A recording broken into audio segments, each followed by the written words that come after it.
10x your service design offering with Smaply. Take 20% off any order with This Is HCD 20 off. Let's superpower you and your design team's potential. Sign up at smaply.app. Enjoy the episode from your friends at Smaply, helping support This Is HCD podcast.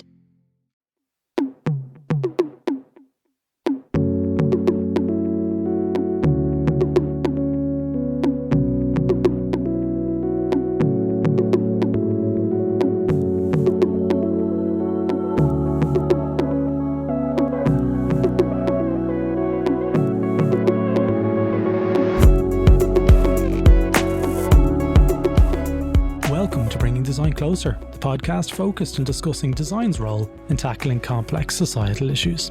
Our goal is to have conversations that inspire and help move the dial forward for organisations to become more human-centred in their approach to solving complex business and societal problems. In this episode, we speak with Randal Plunkett, who is also Lord Dunsany of Dunsany land in Meath, an area 50 miles northwest of Dublin City in Ireland. Randal's family are deeply entrenched in my own personal upbringing and childhood, as a great-great-great-great-great-great uncle of Randal's was Oliver Plunkett, who was brutally murdered by Oliver Cromwell in 1681, and whose head is still on display in one of the churches in the town where I grew up, Drogheda. Randal is one of the last bloodlines of Oliver Plunkett, so it's been great to connect and hear the stories about his own childhood and his own upbringing. I recently spotted an interview with Randal in the Guardian newspaper in the UK, where he was interviewed about one of the largest rewilding projects that I'd ever heard of, which is part of his 1,700 acre estate. In the conversation, we speak about what led Randal to take the leap into rewilding, how it was perceived amongst his family and community, and most importantly, what happened to the land as the years went by. We speak about the darker side of life as a lord, who is responsible for not only maintaining the estate, but protecting it for future generations, both from environmental damage and decay, but also from human damage of the land, and hunters who have now come to prey on the animals who have returned to the Dunsany Estate and Reserve. It's a really good one, so let's jump straight in. Randal, very warm welcome to the podcast. How are you doing? Thank you for having me. I'm excited to have you here. I've been researching Dunsany for the last couple of weeks, and I'm delighted to finally have you on the podcast. But for people who aren't aware of Randal Plunkett, do we call you Randal or do we say Lord Dunsany? Which do you prefer? Well, this is a republic, so we'll go with Randal. Okay, we'll go with Randal. Okay, you can go with something a bit worse if you like. We'll go with Randal. Let's start off and maybe tell me a little bit more around both what you do creatively, but also where you're based in Ireland and what the topic of today is. So I'm a filmmaker from County Meath. The accent probably is going to make you not believe me, but I am a filmmaker. I'm Irish, and I come from an old Norman family, and we have an estate here that's about 1,700 acres. And I am, apart from being a filmmaker, I'm a heavy advocate of rewilding. And I have been rewilding quite a large section of my farmland because I am very, very concerned with what I'm seeing, not just in Ireland, but worldwide, where we celebrate our culture, we celebrate our history, but we are decimating our ecological history and our ecological basically, to be perfectly honest with you, our environment, which is the most important part of our history. And of our life. Can I just drill a little bit more into, you mentioned there you're from a Norman family goes back a long time, maybe nearly 1,000 years in Ireland, is that right? Yeah, 900. 900 years. So for about that. Whenever we were speaking beforehand, we were talking about Oliver Plunkett, and I'm originally from Drogheda, where I grew up. And Oliver Plunkett, his head was in one of the churches in the town. And it's amazing to finally connect, what's something that I grew up with. Oliver Plunkett was sacred, and we used to go in and visit him when we were in school and so forth. But you're one of the last bloodlines for Oliver Plunkett in the country, is that right? That's great. Well, I'd probably be the closest living relative at this point because he was killed, and bear in mind, I should say to the people of Drogheda, I want my head back. No, joking aside, no. The thing is, obviously, we're that line. He was my great couple more greats uncle, Okay. So he died. We're the oldest family still associated with one place. So we're pretty much the oldest family in Ireland now. Yeah. And the thing is that, he was a great pioneer, and he really was a very brave and courageous guy. And unfortunately, like great people, they often don't end up with a good situation, and he didn't end up with the best situation. Thus, his head still being there in Drogheda today. Yeah. Oliver Cromwell was responsible for his death, correct? Am I right? That's correct. And I'll give you a little caveat. He looks a bit like my dad as well, even though the head is rotten and the skin's peeling off. My dad had the same bone structure as that. And I'm often accused of looking fairly like him because I'm beardy and I got long hair as well. Wow. Yeah. Well, look, so you're living on an estate that's quite large. It's 1,700 acres, which is probably not too dissimilar to the same size as the Phoenix Park. Is that right? I think it's about 17. Well, I can't tell you exactly how big the Phoenix Park is, but it's pretty big. Yeah, no, it's very large. It's very large, and the thing is, we rewilded about a third of it. Wow. So, okay. And then the other part of it is farmed, and the farming pays for the rewilding. We don't exist because of any government or grant or program. We exist because I decided to take my own steps to improve a world that I inhabit. Okay. And the problem is with everything is if you wait for governments, if you wait for the crowd, we'll never achieve anything. Unfortunately, when it comes to radical changes like environment, I feel it needs to be done on a grassroots level. It's everybody's problem. Everybody's got to do their bit.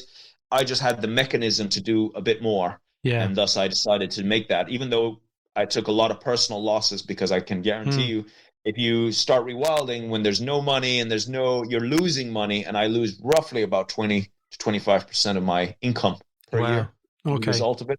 But I do it proudly because, to be honest, we are a civilization, especially in Ireland, that have gone through a lot of losses. We've been taken advantage of, but we have no excuses anymore for the decisions that we're making. We have no one to blame but ourselves. So I'm going to do something about it because, to be perfectly honest with you, it needs to happen. Should have happened 30 years ago. Yeah, absolutely.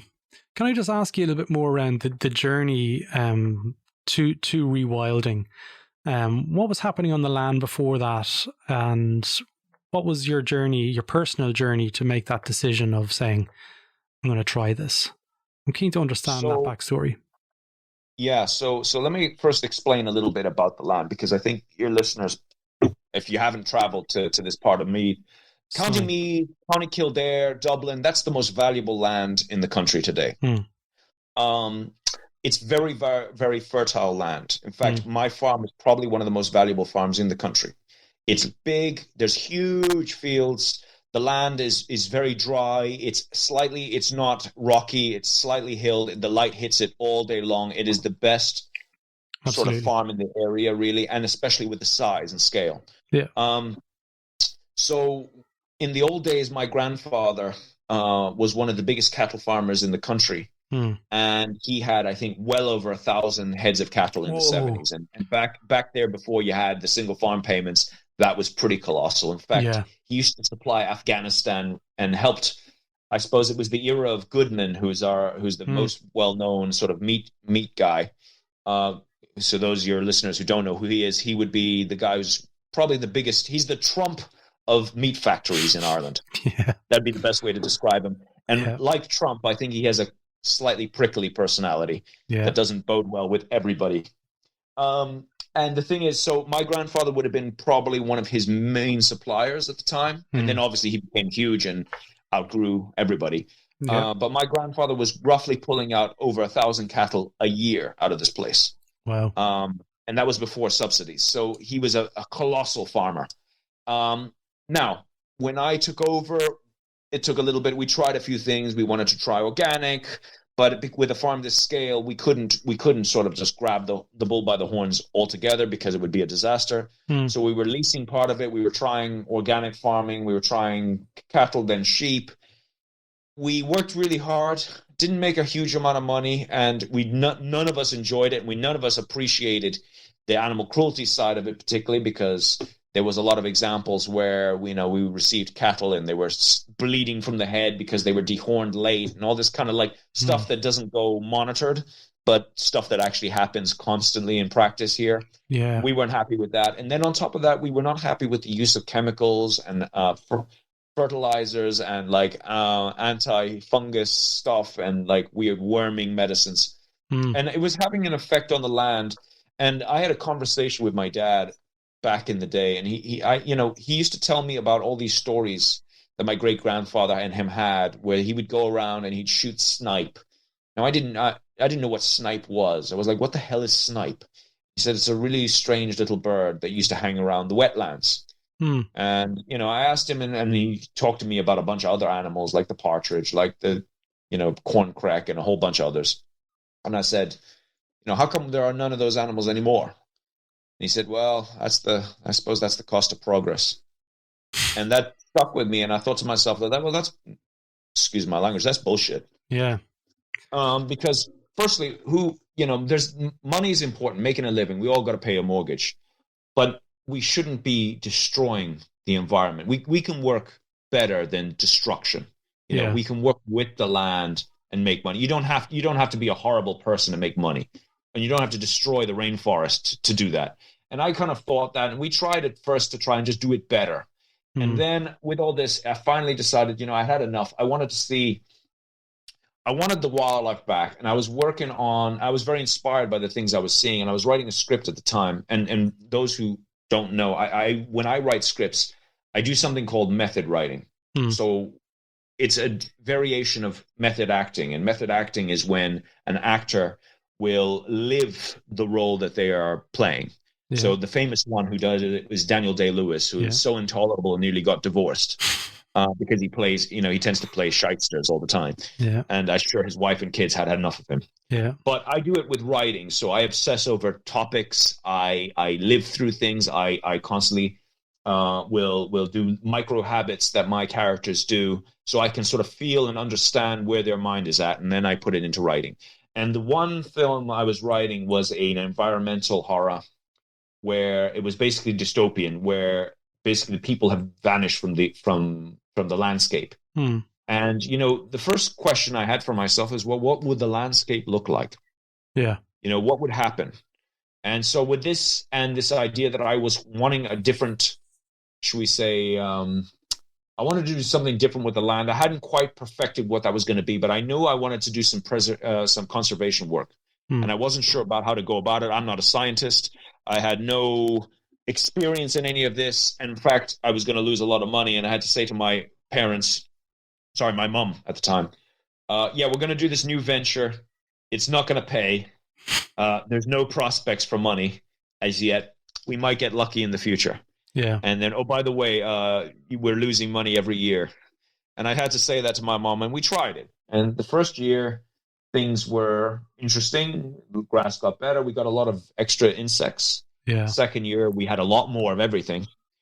Third year, things became quite different. I started seeing birds that I never seen before. And then everything just became more and more outrageous. Things began growing. Animals returned at record levels. And suddenly, I was living in a zoo. Suddenly, I couldn't go walking without seeing something. There's lots of stuff there that I want to talk about, like the volume of insects that you mentioned. I remember as a child, we grew up in a similar area in Ireland. Obviously, Drogheda is not too far from, you're probably near Tara, I think, in Meath, which is probably about an hour in a car. And when I was growing up, I just remember, going through rural areas in Ireland, and the car would be covered in insects as we were driving through the rural areas.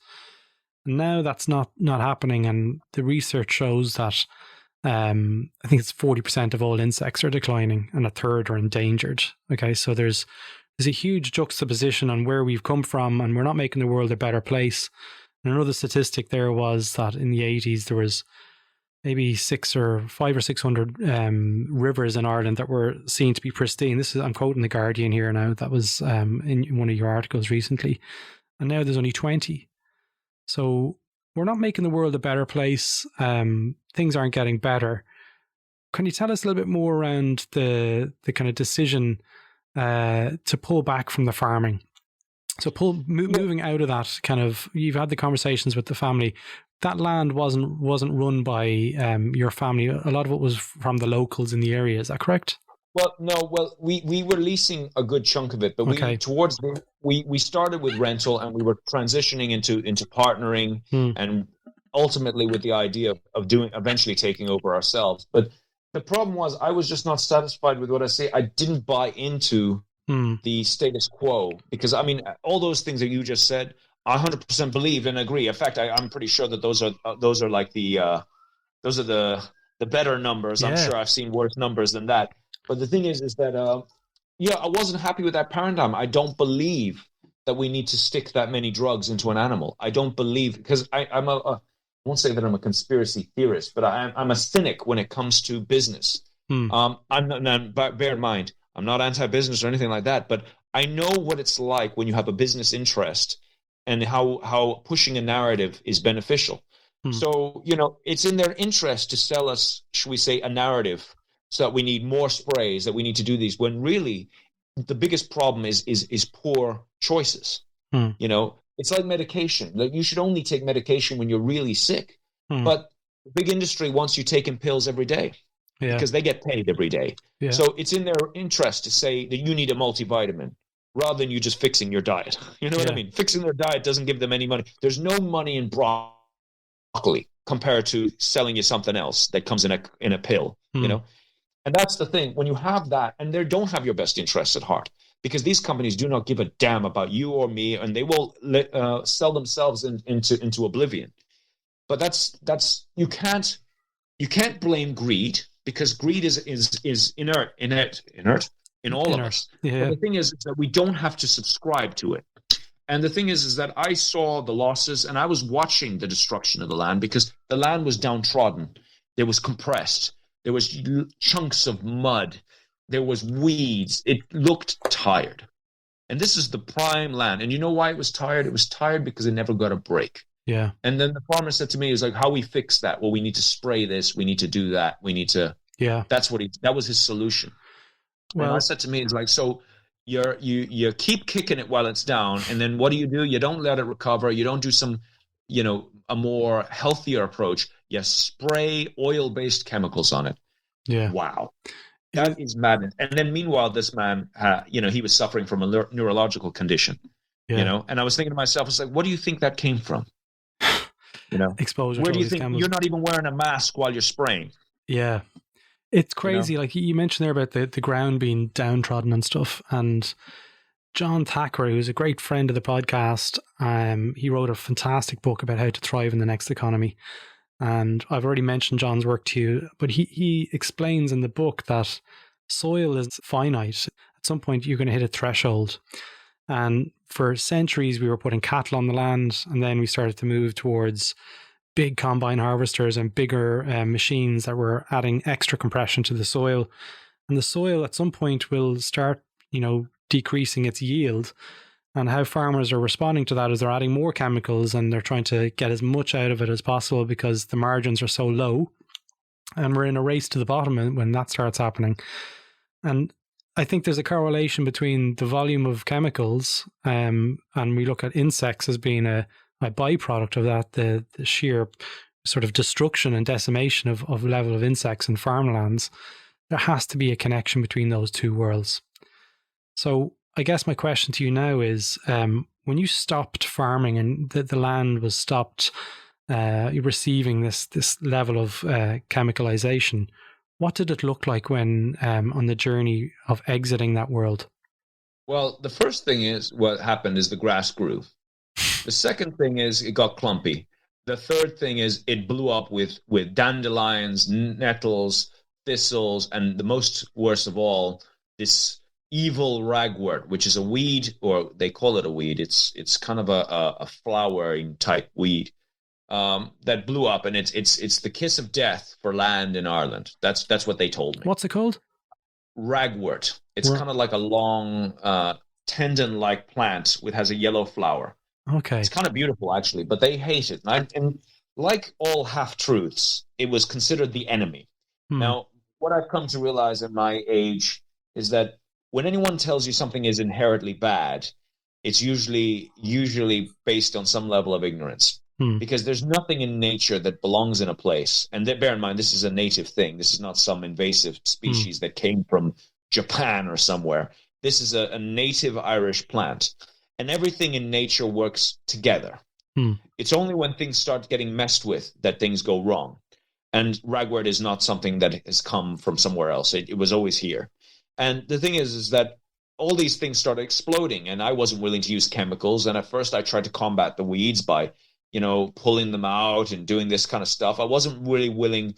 My idea was to allow the land to settle. Yeah. So that meant allowing grass, allowing nettles and thistles to absorb all the chemicals, because, everything is like a sponge, it absorbs.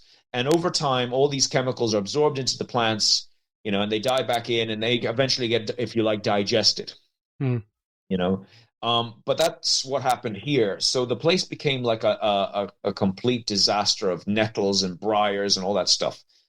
I would say it was one of the most beautiful looking things I'd ever seen, but it was also agriculturally dangerous for me because I could be fined for having this kind of stuff in the country, which is ironic. Apparently so. It's under the Noxious Weed Act.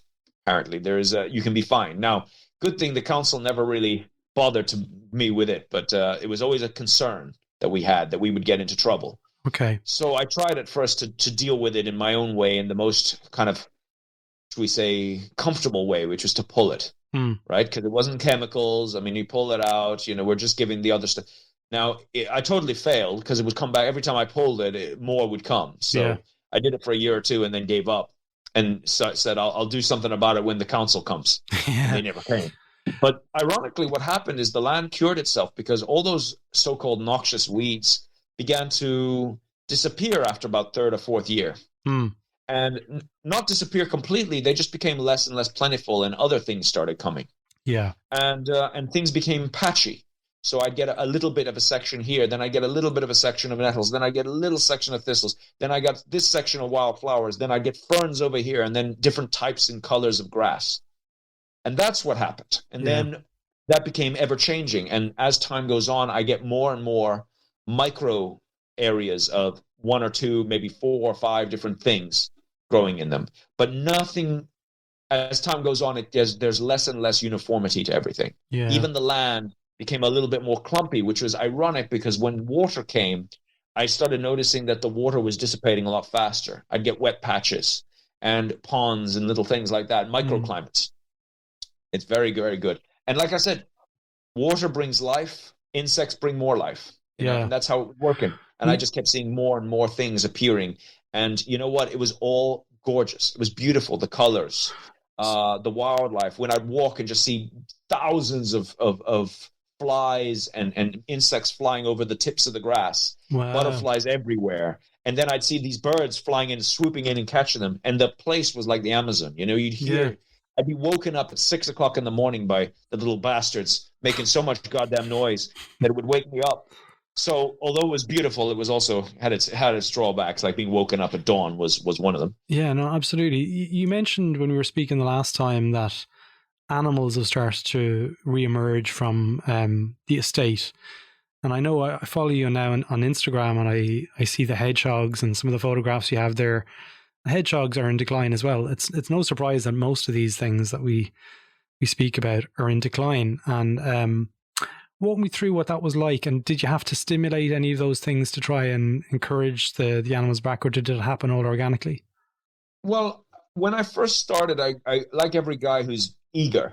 Yeah. I started with this idea, like, I was going to do this, I'm going to do that. And when, I want to add this and I'm going to plant those and all that stuff. Which is typical of someone entering a journey. You have that enthusiasm. You want to make everything move fast. But it's interesting because I spoke to a scientist and he said to me, and he was very, very fatalistic about the thing. He said, if you create the habitat, you allow the habitat to exist, everything just comes. And, I kind of said, it was like, well, that's not what you can sell people exactly. But the truth is, it's absolutely true. So as time went on, I did less and less. I mean, we did small amounts of management. Of course, we planted trees, for example. When we plant trees, I do a little bit of here and there. I work with the animal hospital. So when they have injured animals, we'll put them back into the wild because we have wild here. So if you've got injured hedgehogs, they're safer at Dunsany than they would be in a place where they're near roads. Yeah. Those are the kinds of things. I was only putting things in that were already here. Yeah. And a lot of these animals, like the foxes, for example, they're territorial. So it's not like you're ever going to get an excess. I mean, they will get pushed out by their own competition. Yeah. And they'll move off. But the truth is they start in a safe zone. Yeah. You also have red deer. I saw that. We have loads of red deer. Okay, which is an endangered species in this country. They're not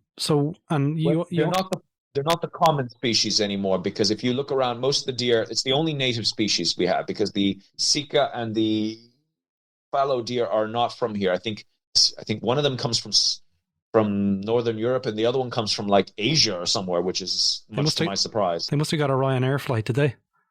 They must have, yeah. We'll blame Michael O'Leary for that. Do you know how they got here? I think they were introduced. I think, both for pleasure. I mean, a lot of these animals came in when people brought exotic animals in for like I said, for hunting or for harvesting. And obviously they became part of the landscape, but they are not our natives. Yeah. The reds are our natives, and the thing is, they behave differently. Their sizes are different. Yeah. And I mean, I'm not against non-natives. I mean, I should always point that out. If you want to go back far enough, where none of us are native, you know what I mean? I read some stories that actually Ireland was only a forest island, and there were no people here originally anyway. And the so-called true Irish where it came from places like Scotland. Yeah. Anyway, so I mean, it depends how far back you want to go. But the thing is that, I think that their behavior is very different. If you look at how they behave. Yeah, it's incredible to hear that there's this place that's not too far from Dublin where, we don't have that much wildlife in the city where I'm living, and it's 30 miles up the road, and there's this kind of haven of life.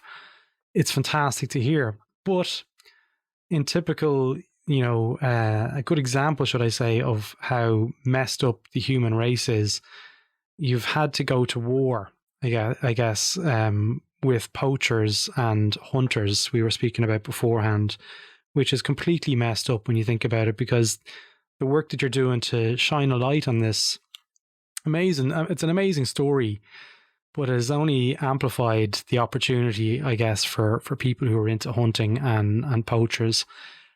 Are you okay to talk a little bit more around what this looks like at the moment for your life? Because it's a messed up part of the story, which unfortunately exists. People ask me, though, they say, what's the hardest part of Rewild, and what's the hardest part of your journey? And I typically say to them, is like, people ask me, is it the money? And I'm like, no, the money, I can survive with that. I made very harsh financial decisions. I don't walk around in the flashiest clothes. I drive a very old car. I don't go on holidays. I budget my expenses very tightly. I'm always about saving money and trying not to spend any money. And, I'm frugal with things, right? I can live as a frugal lifestyle, and I believe that's a good homage to an ever-changing world, that we cannot live the way we've been living. And I'm just fashioning myself to be part of the solution and not part of the problem. But the biggest problem I had, it's not the money. It's not problems with invasive species or the science or any of those things. It is actually the hunting community. That is my number one biggest problem at Dunsany today, and have been my biggest problem and biggest time wasting part of my life. Because, and for your listeners who don't know, Dunsany was, when I took over, it was a joke. There was people shooting here all the time. There was people gallivanting on horses. Whenever a local horse hunt would come, they would trash our fences. They would gallop across crops. They would absolutely. And when they were approached by us, we would be threatened and insulted, and they'd get away with murder.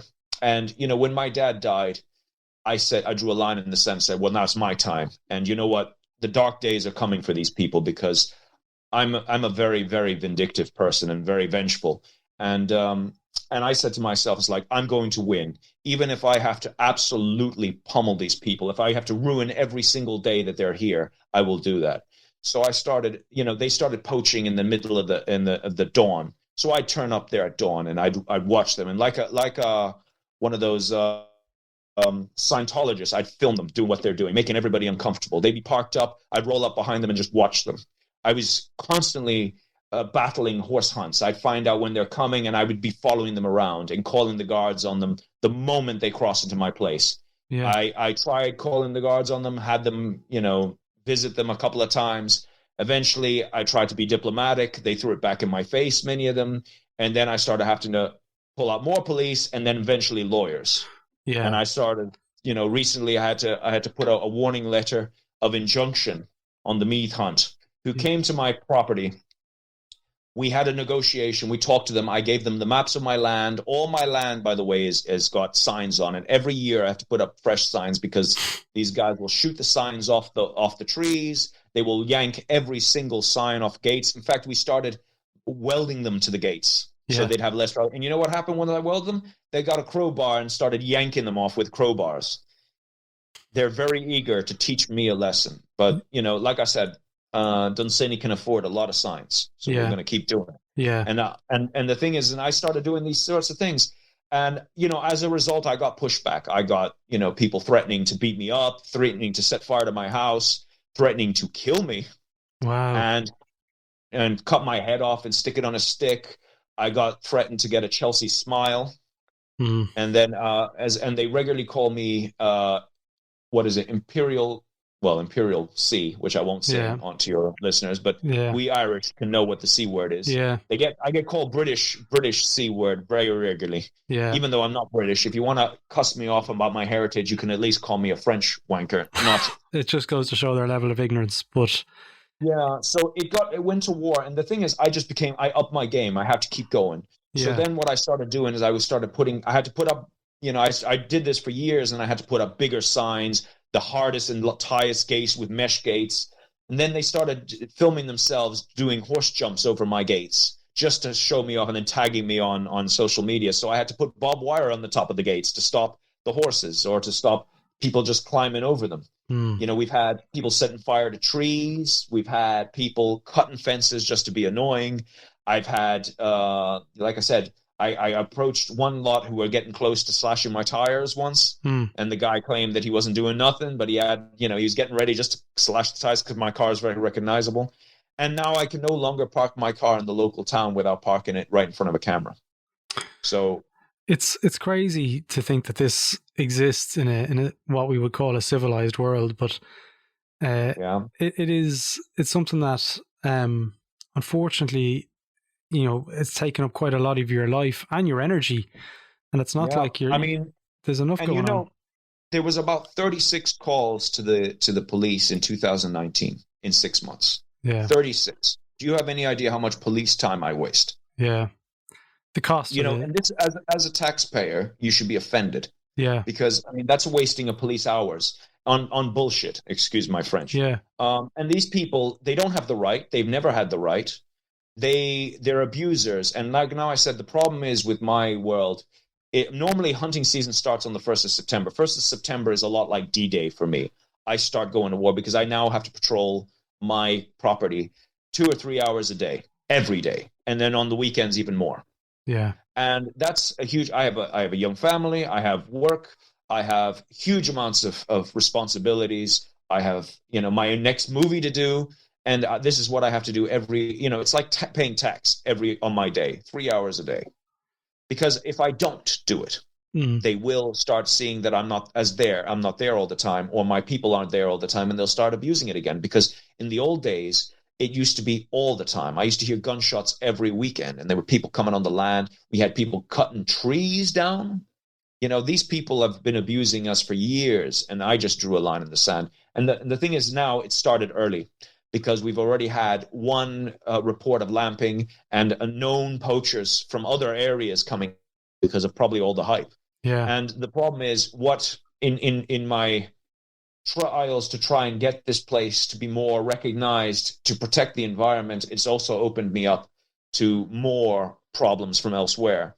And it's unfortunate because, it's the cost of trying to be a symbol of change. But the problem is it means more enemies, more problems. So what can be done about this? Like, for the people who are listening, they're probably as equally horrified as I am to hear that this still goes on, and we believe it shouldn't be a problem, but what can people do, and what can people like yourself do to protect the land that you own?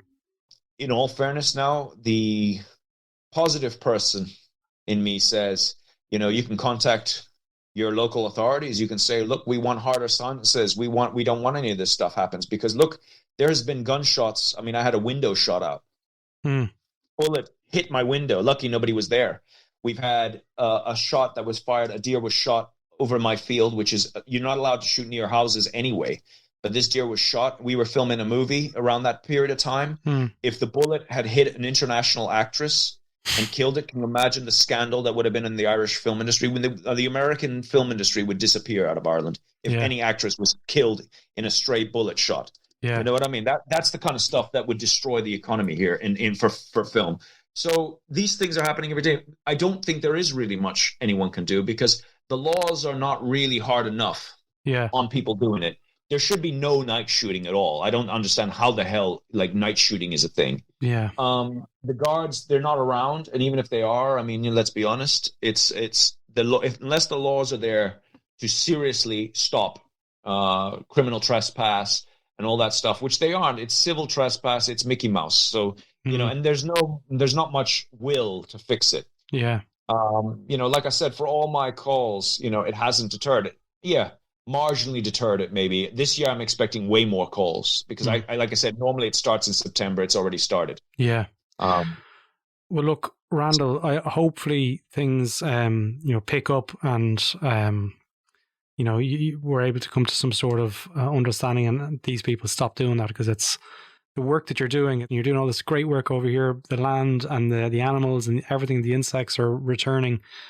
And then there's this other world over here that's in complete competition for it. It just seems such a shame to shine a light on the two stories. So hopefully it gets better for you. If people want to reach out to you and follow your story, what's the best way for them to do that?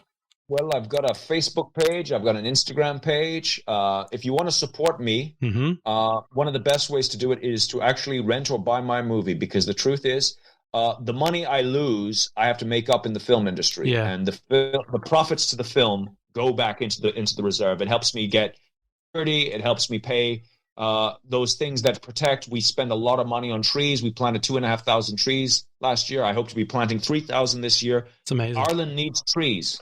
Yeah, and your movie, I should point out, is not like someone running around with a camcorder. You've got some pretty big actresses and actors in there as well. Like, you've got Catherine Isabel from Hannibal, the TV series, is one of the main actresses in the movie. I'm going to rent it. I'm interested in the movie. I'm looking forward to seeing it. So I'll throw a link to that into the show notes for the podcast. And I'll encourage people to follow you on Instagram and so forth. But Randal, thanks so much for your time. And listen, thank you so much for featuring me. And if your fan base ever wants to come, get in touch. We're not going to change the world as individuals. We'll change the world as collectives, and we all need to do our bit. And if you can't do much yourself, supporting the people who are trying always helps. Absolutely. Randal, thanks so much for your time. So there you have it. That's all for this episode of Bringing Design Closer. If you like this episode, feel free to visit thisishcd.com, where you can access our back catalogue of over 100 episodes, with episodes related to service design, product management, design research, and much, much more. Now, if you're interested in design and innovation training, feel free to check out our business, thisisdoing.com, where you can join online classrooms and learn from the world's best design and innovation leaders. Join the This Is HCD newsletter, where you'll receive updates from the network, and also, if you're interested, apply to join the Slack community on thisishcd.com. Stay safe, and until next time, take care.